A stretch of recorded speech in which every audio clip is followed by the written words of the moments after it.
Sabe aquela história, se você fosse preso ou ficasse numa ilha, qual livro você levaria para passar os seus dias? O autor de hoje realmente levou um livro para a prisão e decidiu, inclusive, adaptá-lo.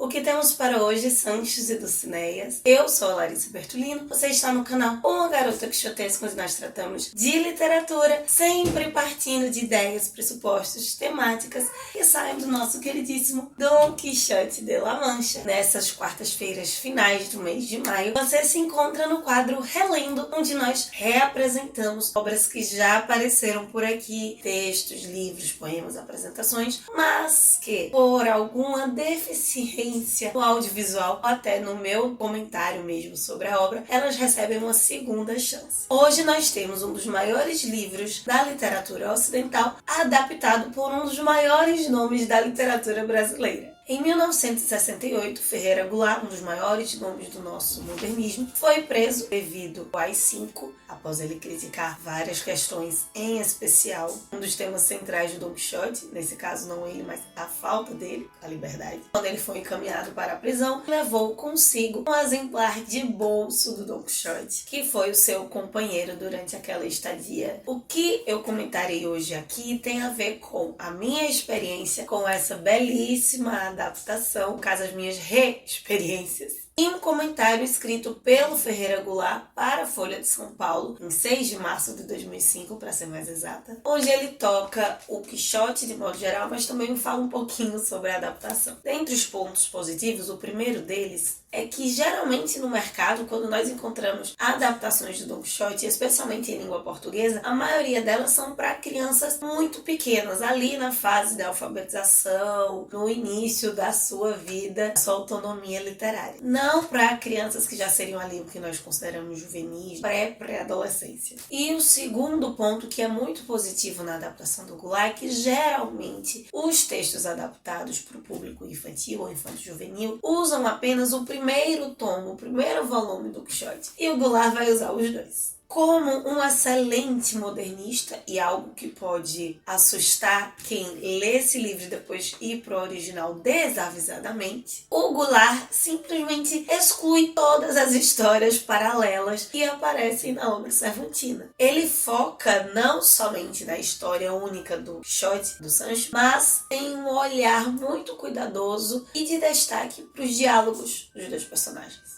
Os diálogos serão o centro desta adaptação, o que se torna ainda mais evidente com as detalhadas ilustrações do Gustave Doré em preto e branco, com um dos melhores traços do século XIX.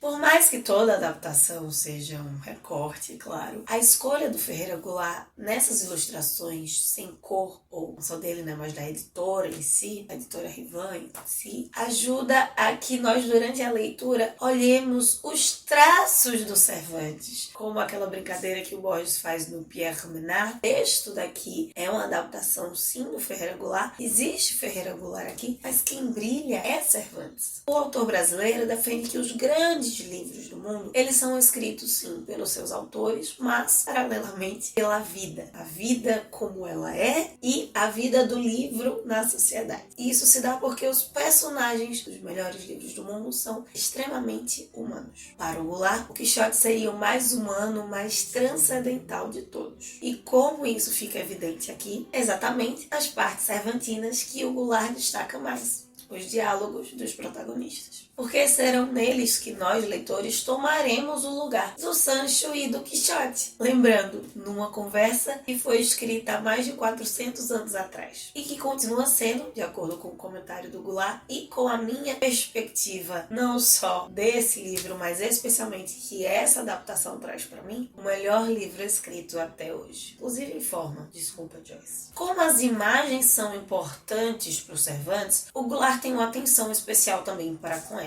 Não porque ele escolhe ilustrações, não. Imagem como o texto constrói as imagens. Preto e branco, sim, do Doré, evidencia o contraste barroco, talvez, dessa obra. Ora, a vastidão dos cenários, contrastando com a pequenez, o encerramento do indivíduo. Ora, os cenários extremamente fechados, como os bosques e as covas, contrastando com essa pequenez de pensamento do indivíduo que internamente é tão ampla e tão vasta. O Goulart já evidencia o conteúdo poético e humanista do Cervantes. Ele mesmo cita, no comentário que eu mencionei no início, que não se pode afirmar que Cervantes tenha se proposto deliberadamente em criar algo novo. Como isso é possível de ser visto com autores modernistas, por exemplo, que têm suas obras e os seus manifestos, os textos em defesa própria. Apesar de havê-lo feito, sim, Cervantes inova em diversos aspectos, entre eles a escrita do romance, mas o foco do Cervantes é satirizar a literatura de sua época, as novelas de cavalaria, ridicularizar quem quer continuar escrevendo literatura antiga no mundo novo. E, simultaneamente, o seu texto acaba contribuindo para a criação de um novo mundo, nova sociedade, um novo universo, um novo individualismo,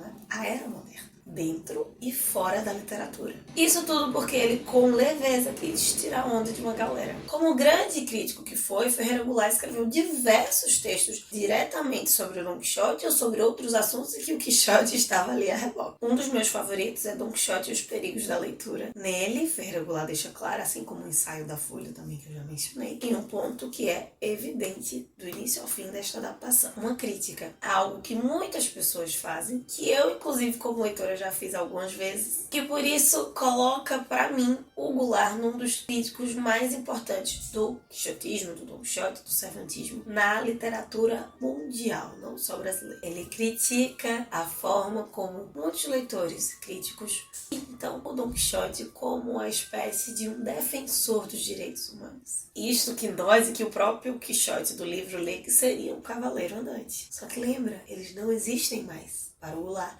a principal contribuição do Dom Quixote é para a própria arte. Ele evidencia isso, destacando ainda mais a metaficção e a metalinguagem no recorte que ele faz nesse livro, sem extrapolar nas brincadeiras com a terceira ou quarta parede, como alguns fazem. O que é de mais barroco no Dom Quixote, abre aspas aqui para o Ferreira Goulart, é evidenciar que nós queremos a sensatez que protege, mas resistimos à loucura que arrebata. Dom Quixote talvez seja um dos grandes livros exatamente porque ele evidencia os nossos medos e contradições em busca da liberdade. Eu posso dizer, pelo menos até hoje, que a adaptação do Ferreira Goulart é a melhor adaptação do Dom Quixote que eu já encontrei. Ele vai fazer 10 anos que eu a li e dentro desse tempo já li muitas outras, em português e em espanhol. Por quê? Porque aqui Cervantes, Quixote e o texto brilham. Ainda que o Goulart apareça, não é ele o protagonista. Inclusive, direta e indiretamente, ele nos convida a buscarmos o original para termos acesso a uma das melhores produções artísticas e literárias do mundo em sua plenitude. Se é que isto é possível. Por quê?